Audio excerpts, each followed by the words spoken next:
मुनमुन चिड़िया रोई जा रही थी। मुनमुन, क्यों रो रहे हो तुम इतना?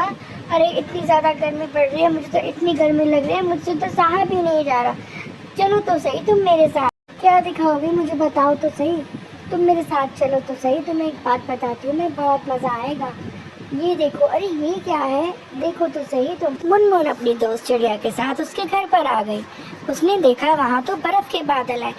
मज़ा आ गया, ये तो कितने अच्छे बादल है, ये तो मज़ा ही है। कितनी ठंड है यहाँ, तुम्हारा घर तो बहुत मज़ेदार है, यहाँ तो बर्फ जैसा ठंडा ठंडा लग रहा है। मुनमुन ने अपनी माँ को बताया जाकर। चिड़िया ने कबूतर चाचा से पूछा कि बर्फ का जंगल कहाँ पर होता है, मुझे तो बर्फ का बादल लेकर आ।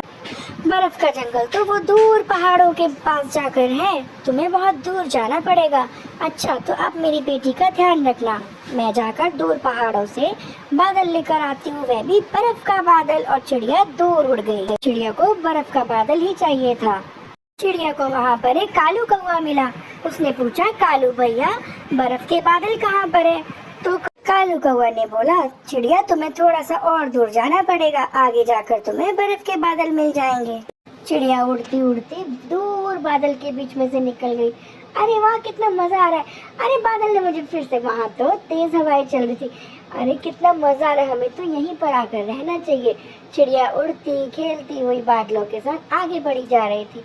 तो उसने बादल से पूछा, बादल भैया तुम्हें बर्फ बादल का पता है क्या? हाँ हाँ, वो सब मेरे भाई हैं, थोड़ा आगे जाओ तुम्हें बर्फ बादल मिलेंगे। चिड़िया ने बोला, कितनी आगे? वो देखो सामने चली जाओ। चिड़िया ने रास्ता पूछा और थोड़ा सा आगे चली गई। अच्छा बादल भाई, पता नहीं मुझे बर्फ बादल कहाँ मिलेगा, कितनी दूर उड़कर मैं तो थक गई हूँ।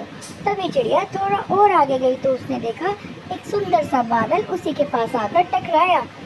तो चिड़िया, अरे यही लगता है मुझे बर्फ बादल।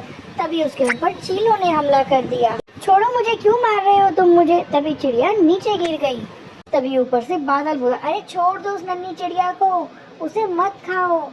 चील माने नहीं और उन्होंने चिड़िया को जख्मी कर दिया। चिड़िया वहीं बेहोश पड़ी रही। चिड़िया को नोच कर वे दूर चले गए। चिड़िया तो खून से लथपथ थी और चील तो उसे तब भी नहीं छोड़ रहे थे। कुछ ही देर बाद बादल रोने लगा, हे भगवान, इन्होंने चिड़िया का क्या हाल कर दिया, इसे छोड़ दो। अब तो मुझे ही कुछ करना पड़ेगा, नहीं तो चिड़िया मर जाएगी।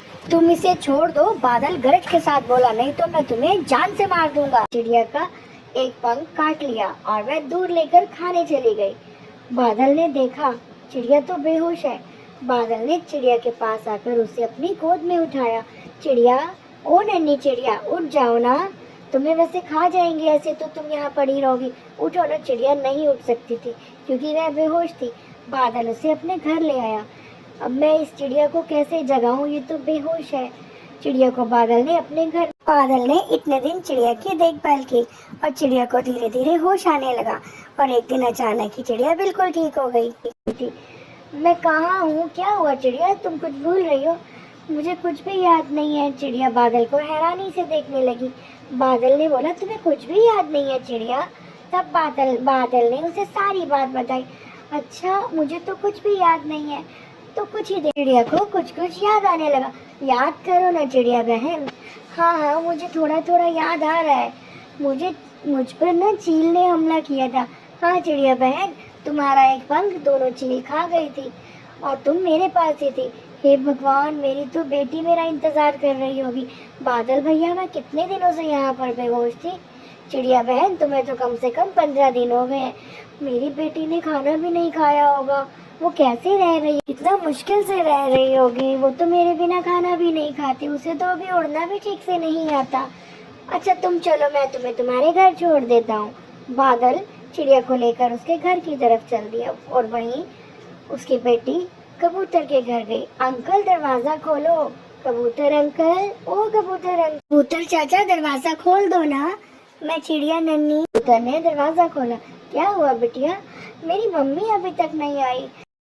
अच्छा बेटी, तुम अपने घर जाओ, मैं तुम्हारी मम्मी को दूसरे जंगल में पहाड़ों के पास जाकर देख कर आता हूँ। और कबूतर उड़ता उड़ता दूर पहाड़ों के पास चला गया। ये तो यहाँ पर तो बहुत सर्दी लग रही है, कितने ऊंचे ऊंचे पहाड़ है। अरे चिड़िया को किसी जानवर ने या बड़े पक्षी ने ना खा लिया हो। लगता तो मुझे कुछ ऐसा है, चिड़िया किसी मुसीबत में ना हो। कबूतर उड़े जा रहा था, चारों दिशाओं में देख रहा था, मुझे तो चिड़िया कहीं भी नहीं दिख रही। पता नहीं कैसी होगी चिड़िया बहन, उसकी बेटी का क्या होगा बेचारी। तभी कबूतर ने सामने से देखा, चिड़िया एक बादल के ऊपर आ रही है। अरे ओ चिड़िया बहन, अरे कबूतर भैया आप यहाँ कैसे? तुम्हारी बेटी बहुत दिनों से रो रही थी, तुम कहाँ चली गई थी अपनी बेटी को छोड़कर? ऐसे थोड़ी ना कोई जाता है अपने बच्चों को छोड़कर। बादल भैया, ये देख मेरे जंगल के कबूतर भैया हैं, ये हमारे साथ ही घर के पास रहते हैं, ये मेरे पड़ोसी कबूतर हैं। अच्छा, बादल तो बहुत खुश हुआ, तुम सब कितना मिलजुल कर रहते हो। तब चिड़िया ने सारी बात कबूतर से बताई। चिड़िया की बेटी भी वहाँ आ गई। मम्मी आप कहाँ थी? मैं आपको कब से ढूंढ रही थी। आपको मैंने ये थोड़ी ना बोला था कि बर्फ बादल लेने जाओ तो वापस ही मत आओ। इससे अच्छा तो आप ना ही जाती मम्मा। देखो ना मैं तुम्हारे बादल भैया लेकर आई हूँ। अरे बादल भैया, अब तो मैंने कहीं नहीं जाने देने वाली। आ जाओ छोटी चिड़िया, हम सब खेलते हैं। मम्मी हमारा घर कितना ठंडा हो गया। हाँ हाँ कबूतर बोला, कितना ठंडा जंगल हो गया हमारा बादल तुम्हारे आने से। अब तुम यहाँ से मत जाना कहीं भी। हाँ हाँ ठीक है, लेकिन बहुत ज़्यादा गर्मी में तो मैं यहाँ नहीं रह पाऊँगा। नहीं, तुम्हें तो रहना पड़ेगा हमारे साथ। चलो ठीक है, मैं दूसरे जंगल से जाकर बहुत सारा पानी पीकर आ जाया करूँगा। अब बादल उन्हीं के साथ वहाँ खुशी खुशी रहने लगा। अब तो चिड़िया को गर्मी भी नहीं लगती थी, उसकी बेटी बहुत खुश थी। हमारे घर में भी बर्फ बादल आ गया। देखो ना मम्मा, कितना सुंदर बर्फ बादल हमारा प्यारा।